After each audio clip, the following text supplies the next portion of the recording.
Hello students, myself Amita Ganju. I am going to teach you about the principles of inheritance and variation today. What is inheritance? Inheritance is the study of passing of traits from parents to the next generation.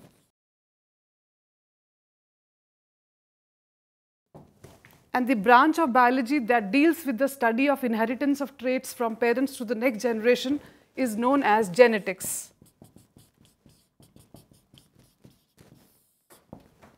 Gregor Mendel was an Austrian scientist. He was an Austrian priest, in fact, and he was the one who was propounded the laws of inheritance for the first time. And he studied on pea plant, that is Pisum sativum.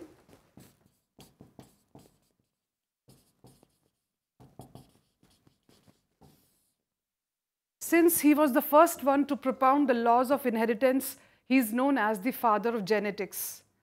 He worked on Pisum sativum, that is garden pea. And why did he choose garden pea for his experiments? There are certain reasons for that. The first reason is the pea plant or the Pisum sativum is a bisexual plant. Bisexual plant means the flowers which contain both male and female reproductive organs in the same flower. Second, it had very short life cycle. Whenever we have to study the inheritance of traits or the characters, we need to study many generations. So if we have very long life period, it is going to take a lot of time. So one of the reasons to choose the plant for our experiments should be that it should have a very short life cycle. If you know that in pea plant, within 3 to 4 months, it completes its life cycle, and the next generation can be studied in 3 to 4 months. So that was another reason that he chose Pisum sativum or garden pea for his experiments.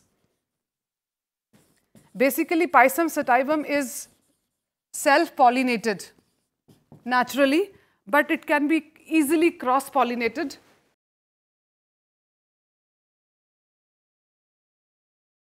Mendel in his experiments simply cross-pollinated the Pisum sativum flowers or the pea flowers in a very simple way. He just emasculated the flowers. Emasculation means pea flowers are naturally self-pollinated, but they are very easy to cross-pollinate.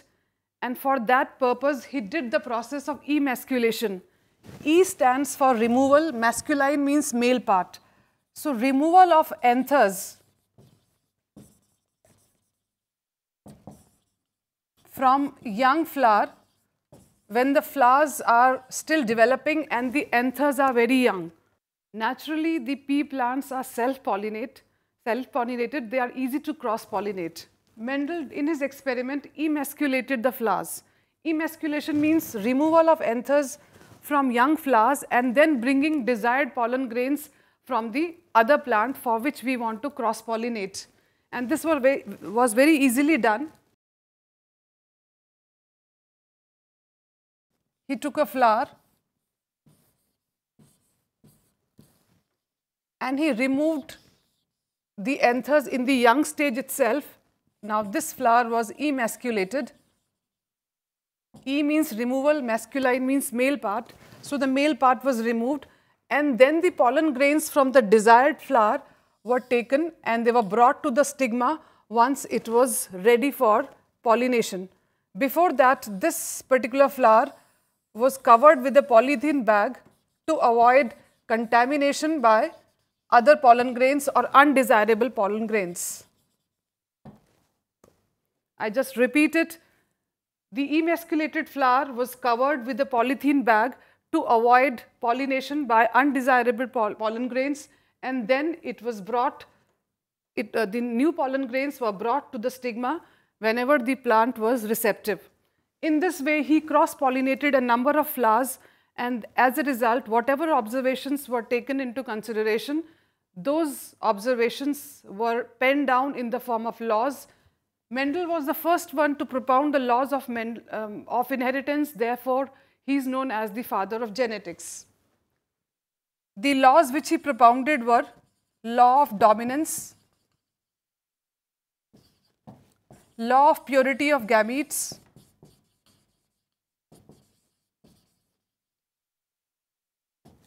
and law of independent assortment.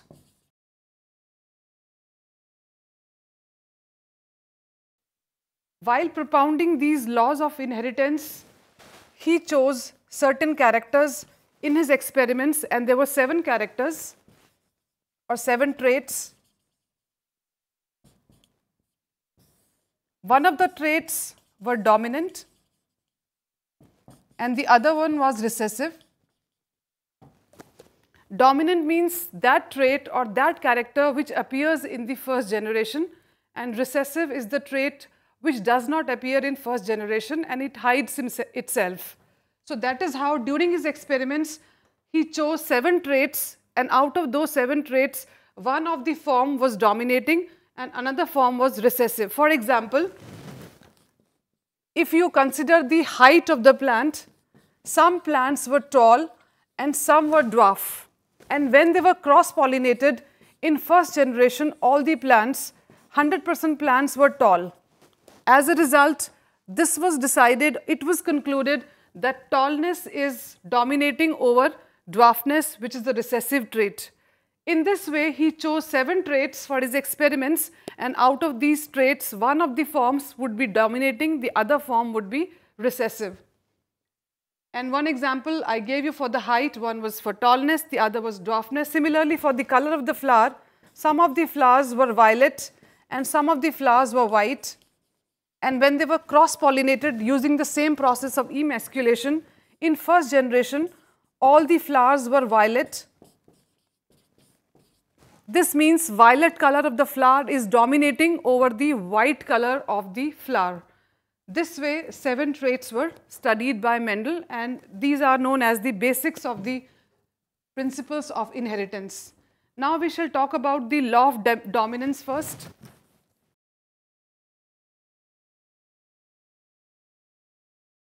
As I just discussed, out of 7 traits, one of the form appeared in the first generation. The second form did not appear in the first generation, and that was supposed to be called as recessive. So we'll take the example of, again, a tall pea plant was crossed with the dwarf pea plant, and in first generation all the plants were tall. Now if we have to make the cross in a very, very systematic way, we need to form the cross by making the alphabets. Mendel used capital letters for representing the genes, which he called as factors, because by that time genes were not discovered. So he called them as factors. Now we know that factors are actually genes. Since genes are found in pairs on chromosomes, he took them in pairs. This is the tall plant, this is the dwarf plant. In sexually reproducing organisms, at the time of gamete formation, the number of chromosomes is reduced to half. So this double capital T, we have to write it as single T. Similarly, here also, it has to be small t. And when we cross them, we will get this kind of representation. Now, when we represent the cross in this form, this is known as genotypic representation. Genotypic representation means when we write about the genes, whether they are in capitals or in small letters. Capital means dominating and small letters means recessive trait, and in F1, that is the first generation, all plants, 100% plants were tall.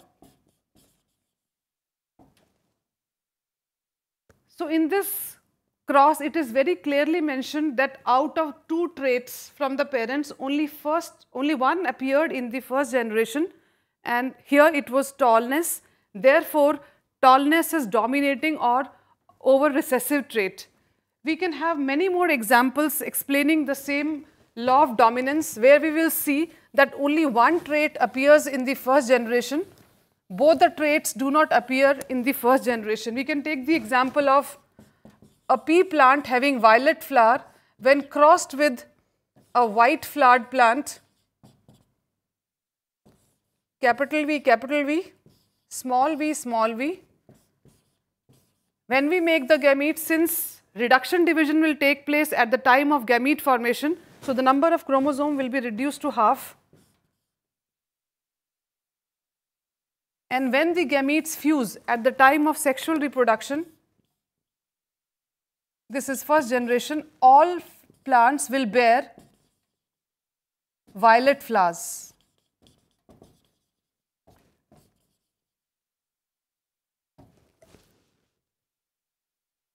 So this also proves the law of dominance, that out of two forms, only one form appears in the first generation, which is said to be dominating. The one which hides or which does not show in first generation is said to be recessive. Let us talk about certain basics of the inheritance. In fact, this is the terminology which is used in genetics, and the first terminology is alleles. Now, what do you mean by alleles? Alleles means alternative form of the same gene, which are slightly different from each other.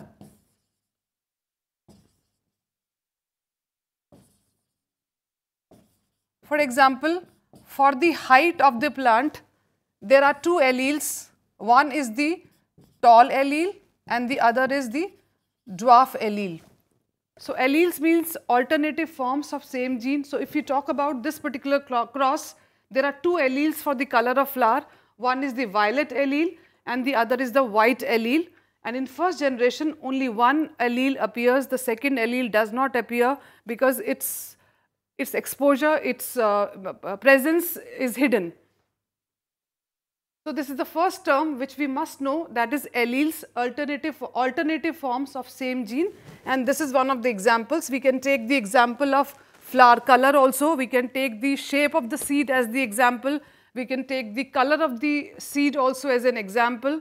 So there are various forms for which we have got two alleles, that means two alternative forms of the same gene. Second terminology is genotype. Genotype means genetic makeup of an organism, which can be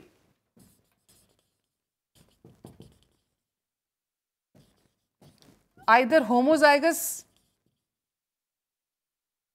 or heterozygous. Homozygous means when the same allele is duplicated. This is called as homozygous or pure form. This is also homozygous parent because the allele is duplicated. Small v and small v, they are repeated. This is known as the homozygous state or the pure state. But if the same allele is not duplicated, that is called as the heterozygous, the second one, or the hybrid organism. We can see in first generation, all plants, they bore violet flower, but they were all hybrid because same allele is not duplicating. One is capital V and the other is small v. So second terminology of the inheritance is genotype, that means genetic makeup of an organism, which is of two types, homozygous and heterozygous. Homozygous means when the same allele is duplicated in an individual, and heterozygous means when the same allele is not duplicated in the organism. Third terminology is phenotype. Phenotype means external appearance of an organism.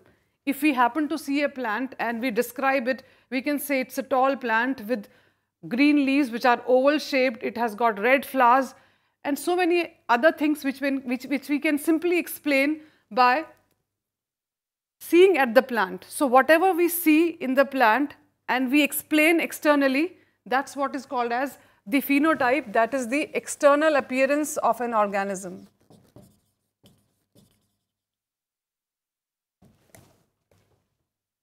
So I repeat, phenotype means external appearance of an organism. When we describe a flower or a plant or any organism externally, that is what is known as phenotype. Next is monohybrid, dihybrid and trihybrid crosses. while studying the laws of inheritance, while studying about inheritance, these terminologies are very, very important, and you will gradually come across these terminologies, and you should be knowing about the inheritance. If you don't know about these terminologies, you are bound to, you will not be able to understand the entire thing properly. Monohybrid means, mono means one. When we consider single character during inheritance of an organism, that is known as monohybrid. When we consider two traits at the same time while studying the cross during inheritance, and when we consider three traits at a time during inheritance of traits, that's known as trihybrid cross. I'll give you one example. If we cross a tall plant with a dwarf plant during the experiment of inheritance, this is the example of monohybrid cross because we are considering single character. We are simply considering the height of the plant. We are not taking any other character into consideration. If we consider tall plant with violet flower is crossed with the dwarf plant with white flower, this is the example of dihybrid cross since we have taken two traits into consideration. One is the height of the plant and the other is the color of the flower. So we have taken two traits into consideration at the time of inheritance of traits. Therefore, it is a dihybrid cross. If we add one more dimension to it, a tall plant with violet flower and round seeds is crossed with a dwarf plant with white flowers and wrinkled seeds. Now here we have taken the shape of these seeds into consideration at the time of inheritance of traits, at the time of cross. Therefore, this is the example of trihybrid cross. So when we take single character during inheritance of a trait, that's monohybrid. If we consider two traits at a time, this is dihybrid cross. And when we have three traits together studying at the time of cross formation, this is called as trihybrid cross.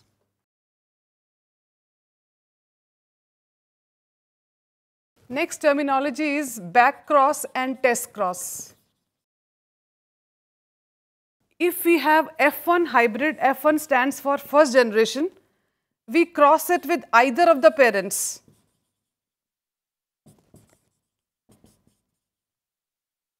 This is known as back cross. If first generation is crossed with very specifically with the recessive parent, it is known as test cross. We can understand this with the help of an example. We will take the height of the plant, wherein in first experiment we showed that the F1 was heterozygous and it appeared to be tall. Either we can cross it with the dominating parent, that is capital T, or we can cross it with small t, that is the dwarf plant.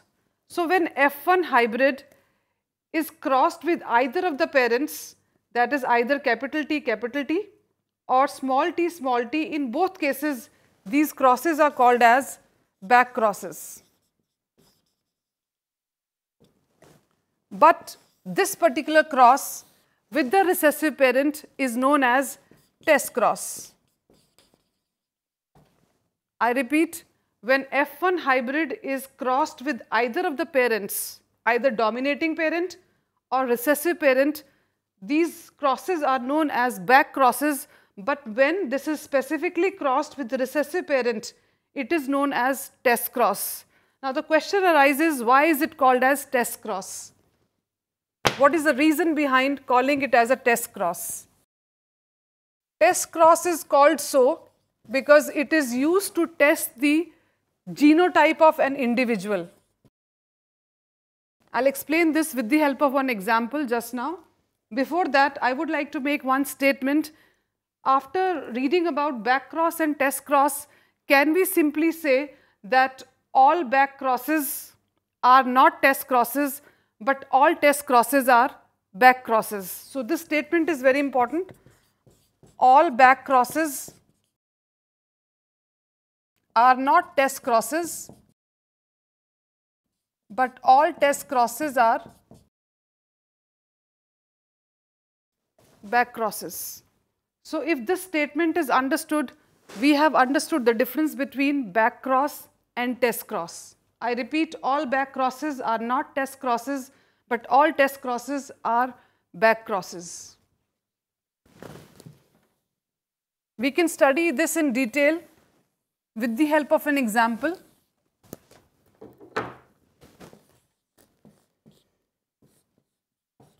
A violet flowering pea plant has been given to you.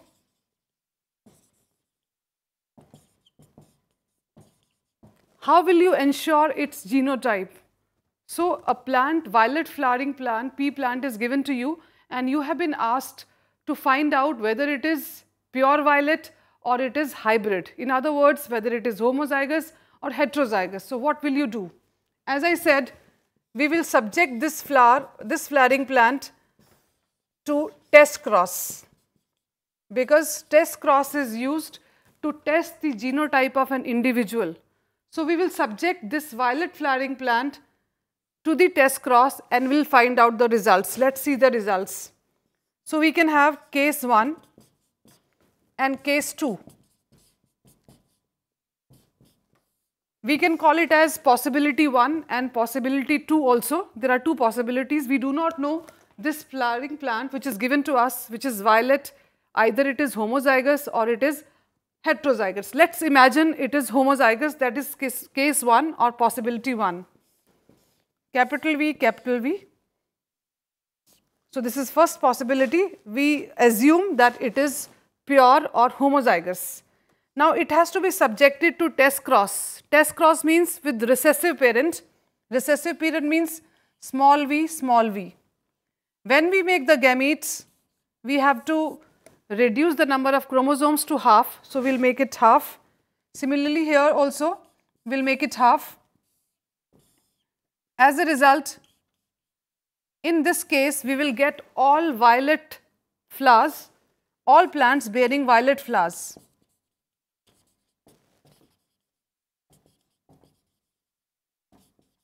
That means 100% plants in this generation will have violet flowers.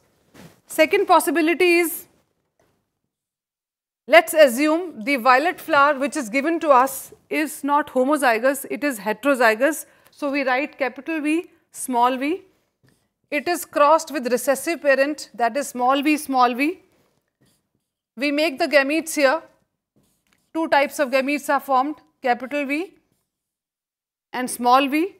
And here only one type of gametes are formed, that is small v. Now when we cross them,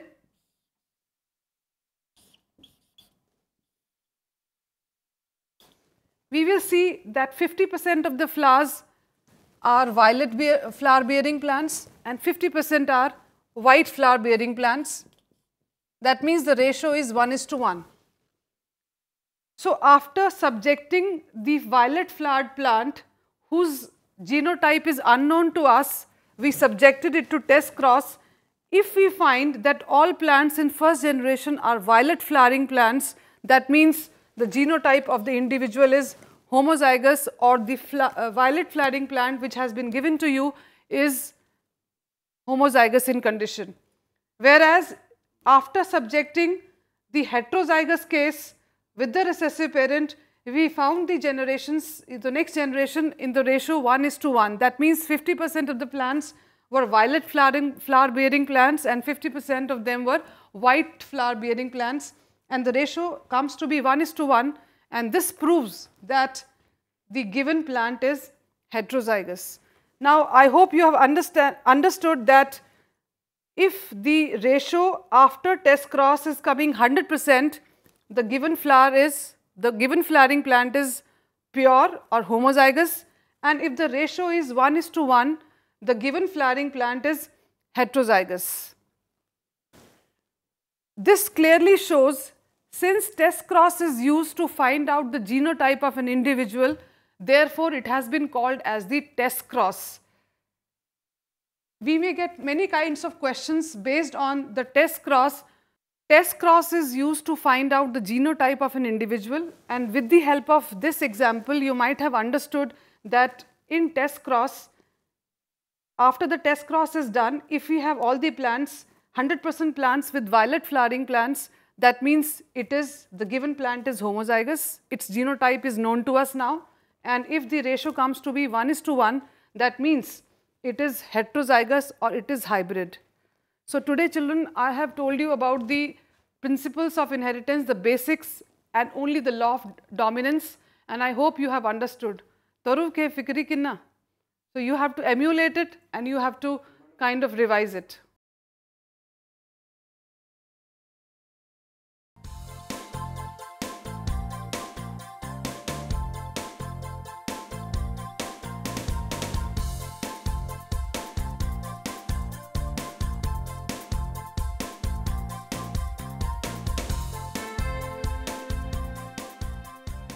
घर बैठे पाएं राष्ट्रीय मुक्त विद्यालय शिक्षा संस्थान यानी NIOS में एडमिशन, वो भी एकदम आसान तरीके से, जिससे शिक्षार्थियों को होगी समय और धन दोनों की बचत।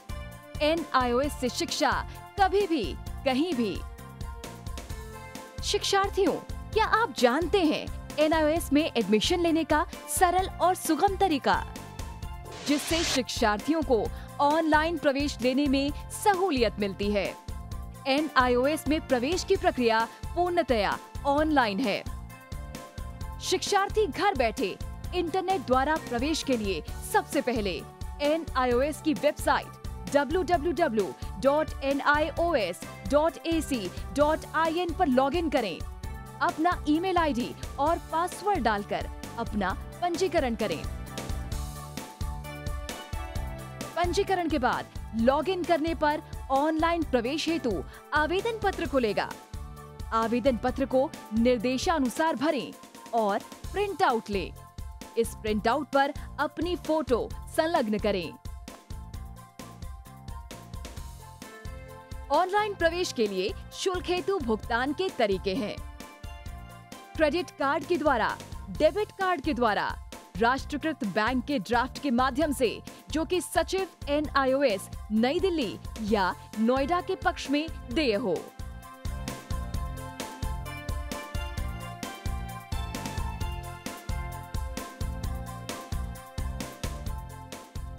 भरे हुए आवेदन पत्र के साथ साथ डिमांड ड्राफ्ट और संलग्न किए जाने वाले दस्तावेज हैं: जन्म रजिस्ट्रार के जिला कार्यालय से जारी जन्म प्रमाण पत्र की सत्यापित प्रति, जिसमें जन्म तिथि अंकित हो, पिछले विद्यालय से प्राप्त विद्यालय छोड़ने का प्रमाण पत्र, जिसमें आवेदक की जन्म तिथि लिखी हो। प्रवेश फॉर्म का प्रिंट आउट NIOS के संबद्ध क्षेत्रीय केंद्रों पर 10 दिनों में पहुंच जाना चाहिए, अन्यथा उचित दस्तावेज न लगे होने पर आवेदन फॉर्म रद्द किया जा सकता है। प्रवेश प्रक्रिया की पुष्टि होने के बाद शिक्षार्थियों को परिचय पत्र व अध्ययन सामग्री डाक द्वारा तुरंत पहुंचाई जाती है। ऑनलाइन प्रवेश एक बहुत ही सुगम और सुविधाजनक प्रवेश प्रणाली है। Online on time for safe and secure admission. Hindustan के हर कोने में नौजवानों के पास प्रतिभा है, उन्हें अवसर चाहिए। NIOS has been providing opportunities to youth for their development. Some of them have brought great laurels to the institute. With NIOS, many Divyang students have proved their strength. Join NIOS and make a difference.